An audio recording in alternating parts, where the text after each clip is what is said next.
try to play, but you're never gonna beat me. Look the other way, what I'm doing ain't easy. Bloody hands stained from the people who deceive me. Muddy hands break through the chains, go free me. Looking for change, looking for pain, pulling a mob, pushing a train. I'll never stop, stick to a lane, pick up the pieces and go rearrange. I'll be the best above all the rest, put me to the test and expect nothing less. You check as I'm chess, what's happening next? You got the venom, a tangible weapon, no coming. Hello guys, welcome back to nomadic Indian Uncharted. ఈ vlog start చేసే ముందర మీరైతే తప్పకుండా మన channel అయితే subscribe చేయండి, పక్కన bell icon కూడా ప్రెస్ చేయండి. ఇవాళ మనం వెళ్ళబోతున్న డెస్టినేషన్ వచ్చేసి ఏషియాలోనే one of the best destination టూరిస్ట్కి, మలేషియా. సో చూస్తున్నారు కదా, ఇదంతా కూడా Rajiv Gandhi international airport self check in counters and ఇది మొత్తం కూడా boarding pass and luggage drop off area. ఇది టోటల్గా ఓవరాల్గా మనకైతే 20 kgs of luggage plus 7 kgs of cabin baggage వస్తుంది. మనం ఫ్లై చేయబోతున్న ఎయిర్లైన్స్ వచ్చేసి Air Asia AK068. So immigration అయితే క్లియర్ అయిపోయింది. మన ఫ్లైట్ వచ్చేసి మిడ్ నైట్ 11:55 PMకి. ఇప్పుడు మనం ఉన్నాము హైదరాబాద్ డ్యూటీ ఫ్రీ ఏరియాలో. అండ్ ఈ డిస్ప్లే పైన కనిపిస్తున్నది మొత్తం కూడా లిక్కర్ ప్రైసెస్ అనమాట. కంపారిజన్ ఇస్తున్నారు మిడిల్ ఈస్ట్లో కొనే వాళ్ళకి, హైదరాబాద్లో కొనే వాళ్ళకి డిఫరెన్స్ ఎంత వస్తుంది, ఎన్ని లీటర్స్ పట్టుకెళ్ళొచ్చు అని. అయితే కొన్ని కంట్రీస్కి అయితే లిక్కర్ అయితే అలా ఉండదు, కువైట్ లాంటి కంట్రీస్కి. సో మీరైతే ఒకసారి క్రాస్ చెక్ చేసుకుంటే సేఫ్ సైడ్ లాస్ అవ్వకుండా ఉంటారు. చూస్తున్నారు కదా, లిక్కర్ మొత్తం కూడా ప్యాకేజ్ జరుగుతుంది ఇక్కడ. రెడ్ లేబుల్ జానీ వాకర్ ఇది. అండ్ ఇవాళ ఫ్లైట్ వచ్చేసి మనకి శ్రీలంక సిరీస్లోనే డిలే అయితే ఉంది. అయితే ఈసారి మాత్రం ఓన్లీ 1 hour, లాస్ట్ టైంలో కాకుండా. సో ఇంకా గేట్ నెంబర్ 29 అయితే మనకు అలొకేట్ చేశారు. ఇంకా 1 hour ఎలాగో టైం ఉంది కదా అని చెప్పేసి లాంచ్కి అయితే వచ్చాను నేను. అయితే రీసెంట్గా నేను ఒక క్రెడిట్ కార్డ్ని క్లోజ్ చేయడం వల్ల నాకైతే ఇంటర్నేషనల్ లాంచ్ యాక్సెస్ అయితే పోయింది. ఓన్లీ డొమెస్టిక్ అయితే అవైలబుల్ ఉంది. ఇంక సరే అని చెప్పేసి నేనైతే కిందకి వచ్చేసి ఇంకా బోర్డింగ్ గేట్స్ అయితే ఓపెన్ అయ్యాయి. అందుకని చెప్పేసి ఇంకా నేను ఫ్లైట్ ఎక్కడానికి వెళ్ళిపోయాను. చూస్తున్నారు కదా, ఇది వచ్చేసి మనకి ఎయిర్ ఏషియా ఎయిర్బస్ 320 నియో. ఓవరాల్గా అయితే ఫ్లైట్ మనకి 12:30కి వచ్చింది హైదరాబాద్ ఎయిర్పోర్ట్కి. అండ్ ఒక హాఫ్ అన్ అవర్ తర్వాత బయలుదేరింది. ఎగ్జాక్ట్గా 1 గంటకి అయితే బయలుదేరింది మిడ్-నైట్. అండ్ కింద ఉన్నది మొత్తం కూడా మనకి హైదరాబాద్ అనమాట. సో ఫ్లైట్ అయితే మనకి 320 నియోలో 3x3 సీటింగ్ వస్తుంది, మధ్యలో వాక్వేతో. అయితే వైట్ బాడీ ఎయిర్ క్రాఫ్ట్ అయితే కాదు, నారో బాడీ ఇదంతా కూడా. అండ్ కింద చూస్తున్నది మీరు హైదరాబాద్ ఔటర్ రింగ్ రోడ్ ఇది టోటల్గా. సో ఈ జర్నీ వచ్చేసి మనకి అప్రాక్సిమేట్ 4 hours ఉంటుంది. నేనైతే ఒక 3 hours బాగా పడుకున్న తర్వాత లేట్ చూసరికి ఇలా ఒక పక్క అయితే సన్ రైజ్ అయితే ఉంది, ఇంకొక పక్క చంద్రుడు అయితే కనిపిస్తూ ఉన్నాడు. చూడొచ్చు మీరు కూడా ఇక్కడ ఈ బ్యాక్ విండోలో ఉండండి. Overall journey 4 hours and distance వచ్చేసి హైదరాబాద్ టు కౌలాలంపూర్ అప్రాక్సిమేట్ 2000 మైళ్ళు, అంటే 3200 కిలోమీటర్లు ఉంటుందన్నమాట. నేనైతే ఫస్ట్ ఈ కింద చూసి ఇదన్నీ కొబ్బరి తోట అనుకున్నాను, కానీ అది కొబ్బరి తోటలు అయితే కాదు. మలేషియా కదా, మలేషియాలో ఎక్కువగా మనకి పామ్ ఆయిల్ అయితే పండుతుంది. సో ఇక్కడ ఎక్కువగా పామ్ ఆయిల్ తోటలు అయితే ఉంటాయి మనకి, దానికి సంబంధించిన తోటలు అనమాట ఇవి. ఫైనల్లీ 4 hours తర్వాత మనమైతే ఈ మలేషియా కౌలాలంపూర్ ఇంటర్నేషనల్ ఎయిర్పోర్ట్కి అయితే రీచ్ అయ్యామన్నమాట. ఫైనల్లీ రన్వే పైన అయితే ల్యాండ్ అవుతున్నాము. ఇండియాకి అలాగే ఈ మలేషియాకి టైం డిఫరెన్స్ తీసుకుంటే వీళ్ళు ఈస్ట్లో ఉంటారు కాబట్టి ఇండియా కంటే ఒక 2.5 గంట ముందు ఉంటారు. మనం 1 o'clockకి స్టార్ట్ అయ్యాము. సో ఇండియన్ టైం ప్రకారంగా 5 o'clock అయితే రీచ్ అవ్వాలి. అయితే 2.5 hours ముందు కాబట్టి వీళ్ళు అప్రాక్సిమేట్ టైం వచ్చేసి మనకి ఇప్పుడు 7:30 AM అయితే అవుతుంది. ఓవరాల్గా అయితే ఫ్లైట్ ఎక్స్పీరియన్స్ నేనైతే యావరేజ్ అని చెప్తాను. చూస్తున్నారు కదా ఎంత నారగా ఉన్నాయి. ఈ రెడ్ కలర్ సీట్స్ అన్నీ కూడా ప్రీమియం ఎకానమీ. ఇంకా ఎకానమీ ఎలా ఉంటుందో మీరే ఉంచుకోవచ్చు. సో నెక్స్ట్ మేజర్ టాస్క్ వచ్చేసి మనకి ఇప్పుడు ఇమిగ్రేషన్కి అయితే వెళ్ళాలి. లోకల్ భాషలో ఇమిగ్రేషన్ అని రాశారు. వీళ్ళు మాట్లాడే భాష వచ్చేసి మలే అంటారు. ఎక్కువగా మలేషియాలో మలే మాట్లాడతారు, తర్వాత తమిళ్ ఉంది, అలాగే Mandarin followed by English. So immigration counter అయితే చాలా దూరం ఉంటుందన్నమాట మనము ఇక్కడ అరైవల్స్లో వచ్చిన తర్వాత. అండ్ అప్రాక్సిమేట్ ఒక 10 minutes పడుతుంది మనం రీచ్ అవ్వాలంటే ఈజీగా. చూస్తున్నారు కదా, ఇదంతా కూడా టెర్మినల్ 2. ఈ కౌలాలంపూర్ ఇంటర్నేషనల్ ఎయిర్పోర్ట్ వచ్చేసి కౌలాలంపూర్ సిటీకి దగ్గర 67 kilometers దూరంలో ఉంటుంది. అండ్ మనం బయటికి రాగానే ఇలా సిమ్ కార్డ్స్ అయితే సేల్ చేస్తున్నారు. ఇక్కడ కరెన్సీ వచ్చి మలేషియన్ రింగెట్ అనమాట, RM అంటారు. సో నెక్స్ట్ కౌంటర్ వచ్చేసి ట్యూన్ టాక్. అండ్ ఇంకొకటి వచ్చేసి మనకి యూనినార్ గుర్తుంటే కనుక 3rd one వచ్చేసి డిజీ. ఇక్కడ నెట్వర్క్స్ మొత్తం కూడా చాలా క్లారిటీగా ఉంటాయి. 5G అయితే అవైలబుల్ ఉంది. అయితే ఎవరు కూడా ఇక్కడ తొందరపడి ఇక్కడైతే సిమ్ కార్డు కొనకండి. ఎందుకంటే ఇంకొక పాయింట్ చూపిస్తాను నేను.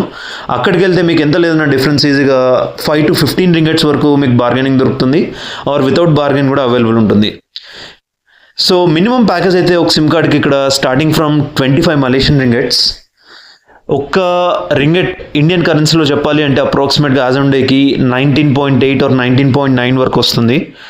అండ్ ఇమిగ్రేషన్ కౌంటర్స్ చూస్తున్నారు కదా, కొన్ని కంట్రీస్కి మాత్రం రైట్ వెళ్ళిపోవాలి. ఇక్కడ మనకైతే ఇండియా ఫ్లాగ్ లేదు కాబట్టి మనమైతే లెఫ్ట్కి వచ్చేసాం ఇక్కడ. అయితే ఈ కౌంటర్లోకి వెళ్ళగానే అక్కడ లేడీ పోలీస్ వీడియో అయితే రికార్డ్ చేయొద్దు, కెమెరా అయితే క్యాప్చర్ చేస్తామని చెప్పింది. అందుకని చెప్పేసి అక్కడైతే ఏం రికార్డ్ చేయలేదు. ఫైనల్గా ఒక 1.5 hour హారిబుల్ క్యూ లైన్ మొత్తం కూడా, ఎందుకంటే ఆల్మోస్ట్ 3 flights వచ్చాయి అండ్ 1.5 hour పట్టింది ఇమిగ్రేషన్ క్లియర్ కావడానికి. ఫైనల్గా బ్యాగేజ్ అయితే కలెక్ట్ చేసుకుంటున్నాము. టోటల్ 10 counters ఆఫ్ బ్యాగేజ్ ఉంది ఇక్కడ, ఇలా బెల్ట్స్లో, కన్వేర్ బెల్ట్స్లో. అండ్ బ్యాగేజ్ తీసుకొని మేమైతే బయటకు వచ్చాము. చూస్తున్నారు కదా, వెల్కమ్ టు మలేషియా, సలామత్ దతాంగ్ కే మలేషియా, అంటే వెల్కమ్ టు మలేషియా అని అర్థం అనమాట. ఫైనల్గా టైం అయితే 10:25 అయితే అవుతుంది లోకల్ టైం, అంటే అప్రాక్సిమేట్గా 8 AM ఇండియన్ టైమింగ్ చెప్పాలంటే కరెక్ట్గా. అండ్ ఇందాక నేను చెప్పినట్టుగా ఈ కౌంటర్లో మీరు సిమ్ కార్డు కొంటే కనుక కొద్దిగా బెటర్ ప్రైజింగ్ వస్తుంది. అక్కడ బేసిక్ ప్యాకేజ్ స్టార్టింగే మనకి 25 రింగెట్స్తో స్టార్ట్ అయింది. అండ్ ఈ కౌంటర్ ఎక్కడ ఉంటుంది అంటే, మనము ఇందాక చూసాం కదా వెల్కమ్ టు మలేషియా అని బయటికి రాగానే ఈ old town white coffee right opposite to this. And ఇక్కడ ఒక కరెన్సీ ఎక్స్చేంజ్ కౌంటర్ కూడా ఉంది. సో దానికి ఎదురుగానే ఉంటుంది. ఇక్కడైతే 2 counters ఉంటాయి. ఇక్కడ ఒక అమ్మాయి ఉంది, ఆ అమ్మాయి అయితే 20 రింగెట్స్కి సేల్ చేస్తుంది. పక్కన ఉన్న అబ్బాయి అయితే 30 రింగెట్స్ చెప్పి 25 రింగెట్స్ అని చెప్తున్నాడు. సో సిమ్ అయితే వెంటనే యాక్టివేట్ అయిపోతుంది. తను వెంటనే అలా ఈ హాట్లింక్ సిమ్ తీసేసి సిమ్ 1 సిమ్ 2 అని అడిగి కార్డ్ ఇన్సర్ట్ చేసి మన ఓల్డ్ సిమ్ని అయితే అలా ప్లాస్టర్తో తీసేసి ఈ అటాచ్ చేసి ఇచ్చేస్తుంది అనమాట. ఇక్కడ సిమ్ అయితే మనకి 20 రింగెట్స్ అయితే పడింది. అండ్ ఇన్ కేస్ ఎవరైనా ఐఫోన్ కొనాలి అనుకునే వాళ్ళైతే 36 months ఈ కంపెనీతో అసోసియేట్ అవ్వాలి. అండ్ వీళ్ళ ప్లాన్ మాత్రమే తీసుకొని అక్కడ ఉన్న ప్రైజింగ్కి into 20 వేసుకోండి అప్రాక్సిమేట్గా. సో కరెన్సీ ఎక్స్చేంజ్ అయితే అందరూ ఎయిర్పోర్ట్లో అయితే ఎప్పుడు చేసుకోవద్దు, అన్లెస్ అంటే ఎమర్జెన్సీ అయితే తప్ప. మీ దగ్గర కొన్ని డాలర్స్ అయితే తెచ్చుకోండి, లేదా ఇండియాలోనే కొద్దిగా కరెన్సీ ఎక్స్చేంజ్ చేసుకోండి. అండ్ ఇక్కడ చూస్తున్నారు కదా మొత్తం కూడా ఫుడ్ కోర్ట్స్, అండ్ ఇదంతా కూడా ఒక ఫుడ్ ఆర్కిడ్ అనే ఫుడ్ జోన్. టోటల్గా నాన్ వెజ్ ఉంది ఇక్కడైతే. అండ్ ఇక్కడ ప్యాకేజ్ వచ్చేసి స్టార్టింగ్ ఫ్రమ్ 13.9 మలేషియన్ రింగెట్స్ అక్కడ డిస్ప్లేలో ఉన్నట్టుగా. సో ప్రాబ్లం ఏమైతే ఇక్కడ అంటే మాకు ఆల్రెడీ ప్రీ బుక్ ఉంది ఫుడ్ అయితే, హోటల్లో బుక్ చేసాం మేము. సో ఇప్పుడు మేమైతే ఇంకా ఎగ్జిట్కి అయితే ప్రొసీడ్ అయిపోతున్నాము.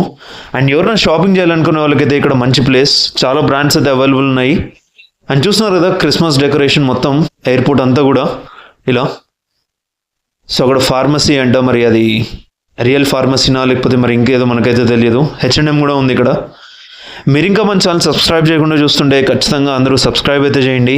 పక్కన ఉన్నటువంటి బెల్ ఐకాన్ కూడా ప్రెస్ చేయండి. అండ్ అలాగే కింద కమెంట్ సెక్షన్లో కూడా మీకు ఈ వ్లాగ్స్ ఇన్ఫర్మేటివ్గా అనిపిస్తుందా లేదా కింద చెప్తే మనం ఇంకా ఇంప్రూవ్ చేయొచ్చు. సో ఇదంతా కూడా ఒక ఫ్లీ మార్కెట్, చిన్న చిన్న ఐటమ్స్ దొరుకుతాయి. అండ్ ఇక్కడ ఒక టాయ్ షాప్ కూడా ఉంది, హోమ్ వరల్డ్ అంట దీని పేరు.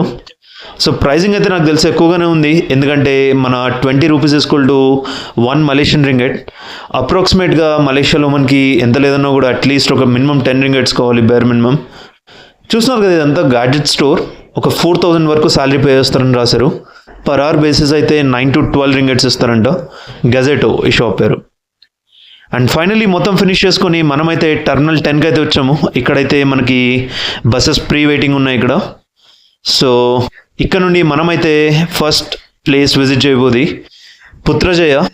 ఆ పుత్రజయకి వెళ్ళే రూట్లో మనము హోటల్ బ్యారీ ఇన్ అనే హోటల్ అయితే బుక్ చేసాము ఫ్రెష్ అప్ అండ్ బ్రేక్ఫాస్ట్కి. అండ్ ఈ మలేషియాలో సేమ్ ఇండియా మాదిరిగానే రైట్ హ్యాండ్ డ్రైవింగ్ అయితే ఉంటుంది. అయితే ఇక్కడ ఆల్మోస్ట్ ప్రతి రోడ్ కూడా అవుటర్ రింగ్ రోడ్లోనే ఉంది పెద్దగా. అండ్ ట్రాఫిక్ సెన్స్ 90% ఫాలో అవుతున్నారు. ఫైనల్లీ మేమైతే బ్యారీ ఇన్ హోటల్కి వచ్చాము. చూస్తున్నారు కదా ఇండియన్ బ్రేక్ఫాస్ట్ ఉంది ఇక్కడ అంతా కూడా. అండ్ దోశ, ఇడ్లీ, పూరి అయితే అవైలబుల్ ఉంది. ఫుడ్ అయితే టేస్టీగానే ఉండింది. సో ఇక్కడ ఇంకోటి గమనించాల్సింది ఏంటంటే నంబర్ ప్లేట్స్ 3 letter ఉంటుంది ఇనిషియల్గా ఆ state code. Followed by 4 digit of vehicle number.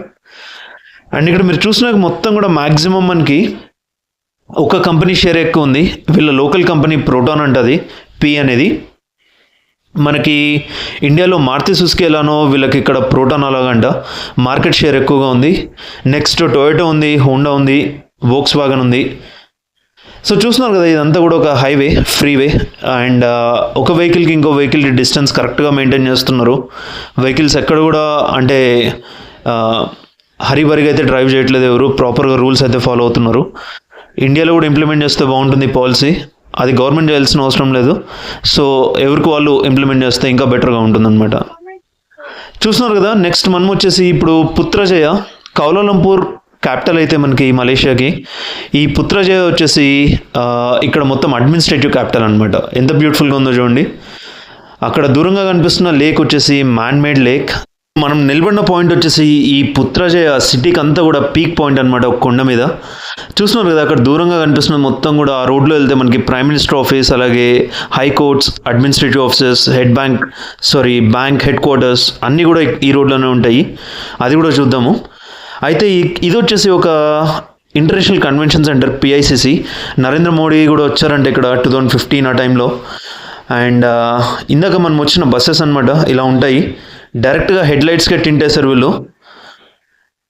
So ఈ పిఐసిసి వచ్చేసి ఆల్మోస్ట్ 9 ఫ్లోర్స్ ఉంటుంది. దగ్గర దగ్గర 1250 కార్ల వరకు పార్క్ చేయొచ్చు. అలాగే ఒక 3000 కెపాసిటీ బట్టే మల్టిపుల్ బ్యాంక్వెట్ హాల్స్ అయితే ఉన్నాయి. అలాగే ఒక 57 స్వీట్ రూమ్స్ అయితే ఉన్నాయి. సో దీని హైలైట్స్ అయితే చాలా పెద్దగానే ఉంది చెప్పాలంటే. అయితే మనకైతే అలో అయితే లేదు, జస్ట్ ఓన్లీ ఫోటో స్టాప్ మాత్రమే, జస్ట్ చూసి వెళ్ళిపోవడమే. ఇలా ఉంటుందన్నమాట కింద లాబీ మొత్తం కూడా. ఈ పిఐసిసి అంటే Putrajaya international convention centre. So ఇక్కడ మ్యారేజ్ అవుతూ ఉంటాయి, లేకపోతే కాన్ఫరెన్సెస్ అవుతూ ఉంటాయి, ఇంటర్నేషనల్ కాన్ఫరెన్సెస్. ఒకటనేం లేదు, సో మల్టిపుల్. అండ్ అగైన్ మళ్ళీ సేమ్ మ్యాక్సిమం ప్రోటాన్ కార్సే కనిపిస్తున్నాయి ఇక్కడ కూడా. ఇవి లగ్జరీ సెగ్మెంట్లో ఉన్నాయి చూడడానికి, కొద్దిగా క్రెటా మోడల్ లాగా చూడడానికి. X70 అంటే దీని పేరు. సో ఈ వ్లాగ్ కనుక మీకు నచ్చితే ఖచ్చితంగా లైక్, షేర్, కమెంట్ చేయండి. నెక్స్ట్ వ్లాగ్ వచ్చేసి మనము గెంటింగ్ హైలాండ్స్కి అయితే వెళ్తాము.